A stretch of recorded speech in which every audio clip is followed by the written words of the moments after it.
Today we're talking about Dominican Spanish. The easiest way to understanding Dominican Spanish is by identifying the most common change-ups in the language. And the thing is, with just a little knowledge and guidance, you'll be better able to understand what the locals are saying. So in this video, I'm going to break down 5 of the most common tips for Dominican Spanish for travelers. And as soon as you hear them, I guarantee it will change the way you hear and understand the language. But get this, many people have even said the mere ability to be able to understand Dominican Spanish is like a God-given talent. It's definitely not something that you're going to pick up in the classroom or on a language app.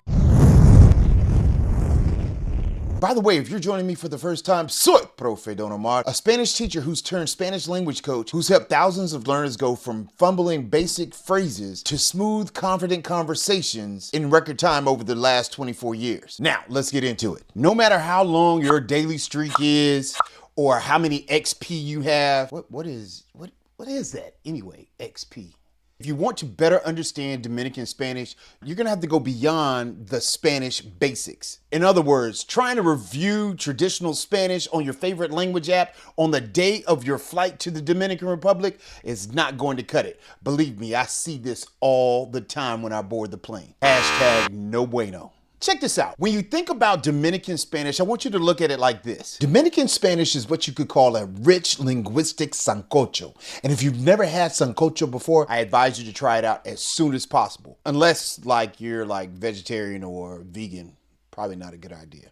Nevertheless, once you can identify some of the ingredients in Dominican Spanish, that's when you become a linguistic chef. So let's get into it.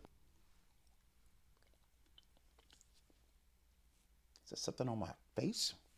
Anywho, so our first tip is about the fast-paced and dropped consonants. When you engage in a conversation with somebody that is Dominican, a lot of times it's going to be super fast and you're like, wait, what's going on?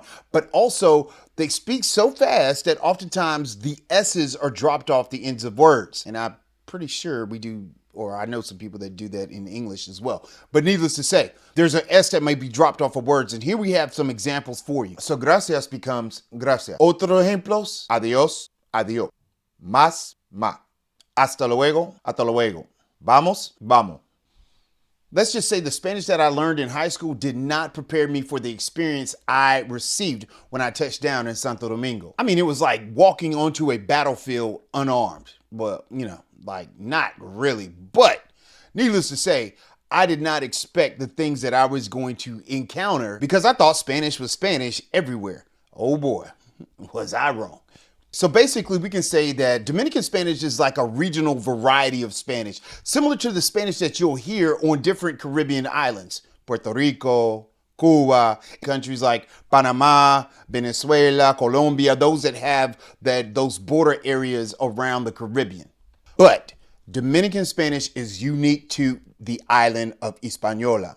Why? Because it has a strong African and Taino influence. Remembering Tainos were the indigenous that were already there, even other tribes like the Carib. And so basically the indigenous tribes that were there, along with the African presence, has influenced the pronunciation, the vocabulary, and even the grammar structure of Dominican Spanish on the island. You can see it in words like mango, yuca, bochinche, guapo, and there's a little stipulation behind that, but tip number 2, the silent D. Don't laugh. Yes, the silent D. A major characteristic of Dominican Spanish is omitting the D in spoken language. Typically, any word that has a D in between 2 vowels is thrown out of the window. Por ejemplo, cansado, cansado. Perdido, perdido. Pescado, pescado. Verdad, verdad. Pasado, pasado. Helado, helado. And once again, this is not solely the Dominican Republic. It's found all over the Caribbean, or that borders the Caribbean as well. Oftentimes you will find that influence of that D is where you're going to find this situation occurring. But we're specifically talking about the Dominican Republic, but it does transfer over into other Spanish-speaking countries. So just like dropping the S or omitting or softening the D sound in words, it's a normal part of everyday speech in many Dominican regions. Context usually makes the meaning clear, so the more you listen and practice, easier it becomes to follow along. Real quick, two things. I want to thank you personally for taking time to watch this video, but did you know that over 76% of people who watch the videos here on Speak Spanish Now are not subscribed? And there's a good chance that you could be one of them. So make sure you're subscribed so you catch all of the fun tips, the creative strategies, and easy to follow lessons. The second thing is that my Spanish Made Simple challenge is coming up very soon, and I want to make sure that you are a part of it. It's a 5-day challenge where I guide you through some of the basics of learning Spanish, key tactics and strategies I've used with my clients and students for over the last 24 years. But more importantly, I want to encourage you to register for the VIP experience, where we will spend an additional hour addressing specific questions you may have, as well as hands-on practice on how to properly listen, comprehend, and speak the language. So use the link below to get registered for the Spanish Made Simple Challenge, and I'll see you there. Now, let's get back to the rest of the video. Tip number 3, this is what we all came for: unique slang and expressions. These play a huge role in everyday Dominican Spanish. And when I tell you there are a lot, I'm talking about a plethora. Would you say I have a plethora of piñatas? A what? A plethora. Oh, yes. You have a plethora. I cannot possibly give you all of the different slang and expressions in just one video, but I am going to give you at least a head start, a little jump, so that you get some exposure. Although the basic grammar of Dominican Spanish is consistent and standard with traditional Spanish, the local language is full of words, phrases, and cultural references that give it its unique and distinct flavor. Entonces aquí tenemos unos ejemplos. Vaina. And vaina can be like things, stuff, or even a situation. Por ejemplo, si yo digo, pásame esa vaina, like pass me that thing. It's extremely common and can literally fit into any type of conversation, depending on tone and situation. Chévere, heavy, bacano. All those words can mean like cool, awesome, great. Super common among Spanish speakers in general, and it's a positive adjective that you're going to hear everywhere in casual conversations. Next up, we've got the famous que lo que, often texted out K, the letter K, L, K. Que lo que, which is like, what's up, how's it going, what's happening? Tell me in the comments below, what's the typical response to that question, que lo que? Let me know in the comments. I want to see if we're all on the same page there. La próxima palabra tenemos manín o mano. Not mano. Manín, mano, which is short for hermano. Or sometimes you may even hear manito. Remember, we talked about that diminutive, right? Showing a term of endearment or affection, right? So we can also hear manín, mano, hermanito, manito. There's like so many words just for hermano. You get the idea. And so in Ingles, it would be something like bro, buddy, pal, dude, whatever you use. Like whatever floats your boat. Our next one, más o menos. Yeah, you heard it, más o menos, which is known as like más o menos. So we know what más o menos is, but remember, what was our rule? We said that sometimes the S's get dropped off of words a lot of times, especially when somebody's speaking at a fast rate. And our last word is dique. Por ejemplo, el dique que va a venir a la fiesta esta noche. So dique is como supposedly. He's supposedly going to come to the party tonight. El dique va a venir a la fiesta esta noche. Dique.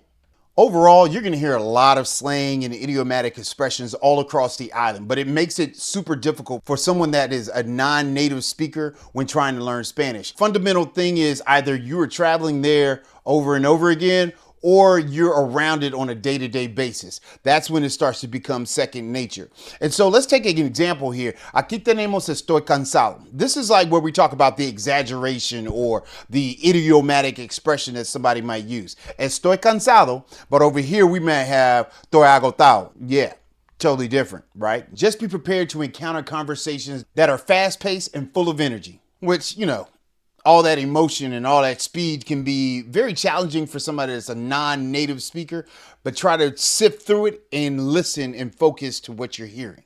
And we even get words that the R is often changed to an L. This is probably one of the most common ones. So for example, if we get the word amor, most times you might see it or hear it as amor. Or if we get the word mujer, we might have mujer. También si tenemos la palabra manejar, es posible oímos manejar. Coming in at tip number 4, we've got word order changes. This one threw me for the biggest curveball. Why? Basically because when we were growing up and you're learning Spanish from an academic standpoint and not necessarily from an actual person in a community, the words that they were teaching us or the phrases that they were teaching us from the textbook actually put the order of subject, verb, and then object or complement or whatever you want to call it. And so the order in a conversation when you're asking a question was, ¿Cómo estás tú? Or just ¿Cómo estás? When I got to the island, it was, ¿Cómo tú estás? And I was lost, did not understand what they were saying. ¿Cómo tú estás? And then I used to think, well, maybe I learned it wrong or maybe I'm not remembering it correctly, when in actuality, it's just a common phrase and a common way to ask that question, how are you, in español en la República Dominicana. So right now we've got letters disappearing, words changing completely. Could it get any more confusing? Pues la verdad, sí, mucho. It's not uncommon at all to hear Dominicans use the common phrase, ¿Cómo tú estás? The truth is, that is a common greeting used all the time in la República Dominicana. So make sure you try it out when you're there on the island and let me know how it goes. I just love getting those like true Hollywood stories and experiences. Now, before we land the plane, I always like to leave you with a Profe power tip. And this week's power tip is tip number 5 in Dominican Spanish for travelers. Preparation is key. Using platforms like italki can set you up for conversational success when you touch down in La República Dominicana. But if you happen to know people already that are Dominican descent or they actually live on the island, one of your best things to do is actually, instead of texting with the person, which that does help, but it's better to hear the language. And so you can send voice notes or record voice messages so that you can have that conversation, that back and forth, and get used to the speed, the rate in which the Spanish is spoken. Also, you can pick up the tonality, the rise and fall, and the inflection of the voice. And that kind of helps to train your ear. So when you are on the island, it's a lot easier to understand and to be able to communicate back and forth in a conversation. The name of the game here is preparation and exposure. I always say proper preparation prevents poor communication. On the other hand, say you're already on the island. Well, what I would suggest is go ahead and get out there in the local areas and start having those conversations and enjoying the aspect of picking up the speed, the rate, the tonality, all those things that we discussed, so it becomes more second nature for you. It's all about getting your repetitions in. So the more you communicate and have those conversations with locals on the island, the more comfortable you become with that particular style of Spanish that we find in the Dominican Republic. Even if you're at a resort, make a deal with yourself to engage in as many conversations with the locals and with the employees so that you also get to pick up the vibe and the speed and all those things that we discussed. That's going to help as well. Just by engaging in those small conversations, you never know how far those conversations could take you. You could end up finding the love of your life, the friendship for life. You also could be the benefactor of some free stuff. You never know. So go out there and get engaged in those conversations. Leave a comment below and let me know which one of those is your favorite and which one of those are you going to use right now. So now that you've got an idea about how Dominican Spanish differs from typical Spanish, you can start training your ear on some of the differences we discussed here today. But if you need additional practice in creating conversations with native Spanish speakers, check out this video right here that YouTube recommends for you, and I'll see you over there. Soy Profe Don Omar, your guide on how to speak Spanish now. Nos vemos.